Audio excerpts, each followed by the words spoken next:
The cell cycle. What are the 3 stages of the cell cycle and what happens during interphase? So, this is in the 3.2.2 all cells arise from other cells topic.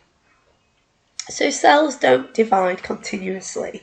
It's a regular cycle of division separated by periods of cell growth, which are known as the cell cycle. So, you can see on this diagram that there's M, which stands for cell division, or it could be mitosis or meiosis. You've got the G1 phase, you've got the S phase, and the G2 phase. So interphase is the resting phase, and it is most of the cell cycle. No division takes place in the interphase, and there are 3 parts. The first growth phase, or G1, is where proteins are produced to synthesize cell organelles. So basically in G1 it's protein synthesis. In the synthesis, or S phase, that's where DNA is replicated. In the second growth phase, or G2, this is where organelles grow and the energy stores increase, ready for that cell to divide. Then there's a nuclear division, which could be mitosis, where the nucleus divides into 2, or could be meiosis, where the cell divides, the nucleus divides into 4. And that is followed by cell division.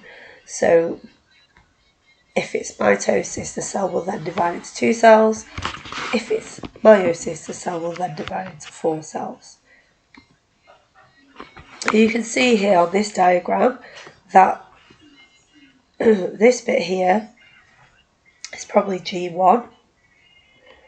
This bit where the mass of DNA increases must be the S phase, or synthesis phase, where DNA is replicated. And this must be G2, which is where the cell grows and organelles grow and the energy stores increase. This bit here will be the nuclear and cell division, because the DNA, the mass of the DNA halves again. So that leads on to mitosis. So what is mitosis? When does DNA replication take place? And what is the importance of mitosis? So mitosis has 2 daughter nuclei and the same number of chromosomes in the parents as each other, as the daughter cells. Meiosis creates 4 daughter cells, each with half the number of chromosomes as parent. Division of the nucleus results in the daughter cells having an exact copy of DNA of the parent cell, except of course when there might be a mutation. So the 2 daughter cells that are produced are genetically identical to each other and also to the parent. And mitosis is preceded by a period where the cell's not dividing, which is known as interphase. And there's also a period of cellular activity, including the replication of DNA. So there are 4 stages of mitosis, and you can see that in interphase, where the cell is growing and DNA is replicating, the chromosomes just look like squiggles. You can't really make them out. So in interphase, all of that is just squiggles. However, in prophase, the first stage of mitosis, the chromosomes condense and you can see the X-like structures. So the chromosomes become visible and the nuclear envelope starts to break down. In metaphase, that is where the chromosomes line up at the equator, or the middle of the cell, and the sister chromatids will be joined at the centromere, and there will be spindle fibres which begin to form. In anaphase, the sister chromatids are separated to opposite poles or ends of the cell, and they move across their spindle fibres. And then in telophase, that is where the nuclear envelope starts to reform. And just after that, then the cytoplasm begins to split, and that is known as cytokinesis. Division of the cytoplasm occurs, which then starts to produce 2 new cells. So cytokinesis is the division of the cytoplasm. So I just want to look at some definitions of the different parts of chromosomes, what homologous chromosomes, etc. mean. So homologous chromosomes are a pair of DNA molecules which contain information for the same genes. They can contain different alleles. So usually you get one paternal chromosome that you get from your father, one maternal chromosome you get from your mother, and they will have the same genes for like eye colour, tongue rolling, etc. But they might have different versions of that gene. They might have different alleles for that gene. And they can either be single or they could be replicated, the homologous chromosomes. When they have replicated, the sister chromatids are held together at the centromere, and that's the point where the mitotic spindle fibres attach to pull the sister chromatids apart during cell division. Then you've got spindle fibres, which are microscopic protein structures which help divide genetic material during cell division. And chromatids are either of the 2 strands formed when chromosomes duplicate itself as part of the early stages of cell division. And the chromatids are joined together by a single centromere and then later separated to become individual chromosomes.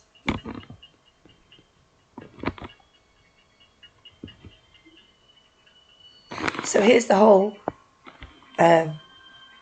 process. You've got interphase, where the cell is synthesizing proteins, replicating DNA, growing the organelles, etc. And then at the start of mitosis, prophase is where the chromosomes become visible, the nuclear envelope disintegrates, and then in metaphase, the chromosomes line up at the equator of the cell and the spindle fibres form. In anaphase, the chromatids are pulled to opposite ends of the poles by their centromere along the spindle fibres. Then in telophase, the chromosomes reach the poles and become indistinct, and the nuclear envelope starts to reform. And then just after that, there'll be cytokinesis and cell division. So here's just a model that I made of the whole process. So here is my original homologous chromosomes. Got the maternal one in yellow and the paternal one in blue. In interphase, this is before we've replicated and integrated phase, they just look like squiggles. After replication, where the squiggles replicate. And then this is the start of mitosis, where the chromosomes condense and start to become recognisable as these X-like structures, and the nuclear envelope has broken down. Then you've got metaphase, which is where the chromosomes line up at the equator and the spindle fibres form. Anaphase is where the chromosomes are pulled apart to opposite ends of the cell along the spindle fibres. And telophase is where the nuclear envelope starts to reform. And then cytokinesis is where the cytoplasm separates, and then you'll have cell division where the cells splits into 2. And just a way of calculating how many cells you get after each division of the cell cycle. So the formula that you can use is the end number of cells equals the start number of cells times by 2 to the power of the number of divisions. So you can see, first of all, you start with 1 cell. After the first division, you get 2 cells. It doubles each time, so after the second division, you get 4, and then 8, and 16, and 32, which is quite easy to calculate. But if somebody asked you to find out how many cells there were after, for instance, 10 divisions, then you would have to use this formula to calculate it. Right, why is mitosis important? It's important because it produces daughter cells which are genetically identical to the parent. So when a sperm fuses with an egg at fertilization, that one zygote, that one cell, needs to replicate itself in order to grow into an embryo and then a fetus and then a fully grown baby and then into an adult. So growth is a key thing. So when two haploids fuse, they form a diploid which has genetic information to form a new individual. Cells that grow from this cell must have the same genetic information, and the cell divides to give identical groups of cells. And then we also need mitosis for repair. Cells which become damaged or die are important.